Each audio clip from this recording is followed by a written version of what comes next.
नमस्कार, मैं अभिनय आकाश और आप देखना शुरू कर चुके हैं प्रभा साक्षी का special show mostly level information यानी एमआरआई। देश में लोकसभा चुनाव होने वाले हैं, एक के बाद एक देश के लिए गुड न्यूज आने लगी है। विदेशी मुद्रा भंडार के रिकॉर्ड बढ़ोतरी हो रही है, शेयर बाजार में नए मुकाम पर पहुंचना हो। बीते 2 दिनों में केंद्र की नरेंद्र मोदी सरकार के लिए 2 बड़ी खुशखबरी आई है। भारतीय रुपया ग्लोबल करेंसी कैसे बन सकता है? भारत के प्रधानमंत्री ने भारत के केंद्रीय बैंक को इस पर काम करने के लिए कहा है। विश्व स्तर पर रुपए को अधिक आकर्षक और सुलभ बनाना, ये क्यों महत्वपूर्ण है? भारत कैसे ऐसा कर सकता है? नरेंद्र मोदी ने रुपए को अंतर्राष्ट्रीय व्यापार में लोकप्रियता दिलाने की भारत की बढ़ती महत्वाकांक्षा को रेखांकित किया। प्रधानमंत्री ने यह भी कहा कि भारत को रुपए को वैश्विक स्तर पर अधिक स्वीकार्य बनाने की दिशा में काम करना होगा।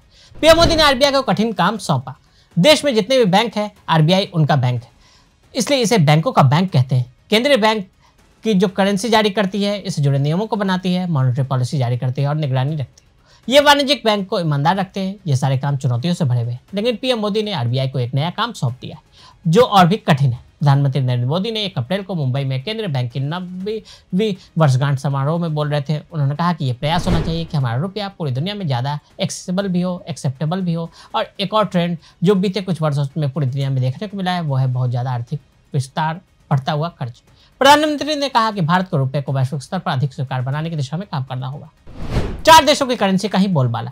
ग्लोबल करेंसी एक तरह की रिजर्व करेंसी होती है जिसका इस्तेमाल वैश्विक व्यापार में होता है।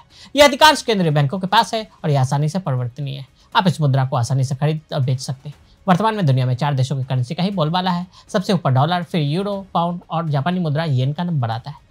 चीन भी अपनी मुद्रा को इंटरनेशनल बनाने की कोशिश कर रहा है, उसे भी आंशिक सफलता मिली है। भारत को मुद्रा के ग्लोबलाइजेशन से होने वाले फायदे के बारे में बखूबी पता है और इसके पूरे इकोनॉमी पर क्या असर होगा इसका भी अंदाजा है। यही कारण है सरकार और रिजर्व बैंक हर हाल में यह काम पूरा करना चाहते हैं। इंटरनेशनल करेंसी क्या होती है?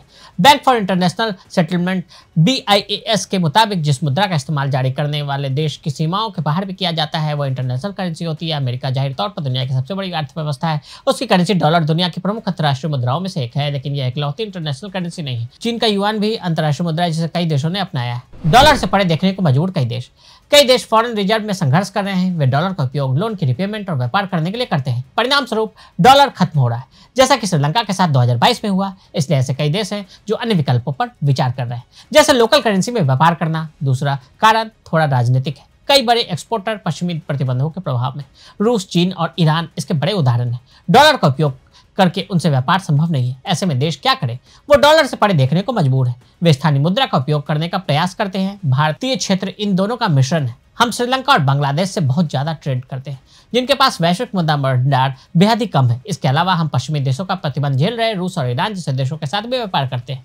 इसलिए हमें डॉलर के विकल्प की जरूरत तो है ही, लेकिन इन सबसे इतर एक और महत्वपूर्ण कारण रणनीतिक गोल को समझने की। भारतीय रुपए को वैश्विक कैसे बना सकते हैं? भारत दुनिया की 5वीं सबसे बड़ी अर्थव्यवस्था है, तीसरी बड़ी अर्थव्यवस्था बनने की दिशा में अपने कदम बढ़ा रहा है।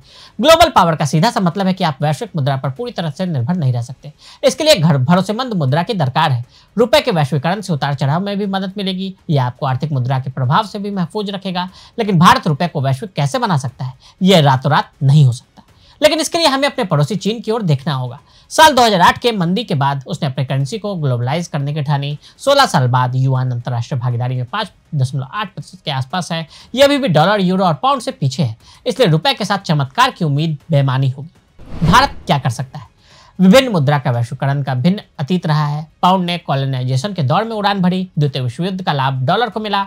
यूरो ने इंस्टीट्यूशन का इस्तेमाल किया, लेकिन किसी भी देश के वैश्विक मुद्रा बनने के आर्थिक जानकार कई सुझाव बताते हैं, जैसे वित्तीय स्थिरता, आपका समग्र ऋण नियंत्रण में होना चाहिए, मुद्रास्फीति मॉडरेट रहना चाहिए, प्रति व्यक्ति आय ज्यादा होनी चाहिए।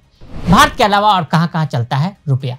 रुपया सिर्फ भारत ही नहीं बल्कि कई और देशों की भी मुद्रा है। हालांकि इसमें हर देश में रुपये की कीमत डॉलर के मुकाबले अलग अलग है। श्रीलंका की मुद्रा का नाम भी रुपया ही है। 1 जनवरी 1872 को रुपया ही वहां की आधिकारिक मुद्रा घोषित की गई थी। भारत के पड़ोसी देश नेपाल में 1932 में रुपया को आधिकारिक मुद्रा बनाया गया। मॉरिशस में पहली बार 1870 में नोट छापे। वहाँ भारतीय मूल के लोगों की संख्या ज्यादा है, इसलिए नोट पर भी उनका मूल भोजपुरी और तमिल भाषा में दर्ज होता है। तो आज हमने आपको रुपये को ग्लोबल बनाने की कोशिशों के बारे में बताया। आज के लिए दे इजाजत। ऐसे रिपोर्ट्स को देखने के लिए देखते रहे प्रभा साक्षी। अगर आप भी लेना चाहते हैं देश दुनिया की तमाम जानकारी तो आज ही सब्सक्राइब करें हमारे चैनल को। साथ ही नीचे दिए बेल आइकन को जरूर दबाएं ताकि हर अपडेट आप तक पहुंच सके।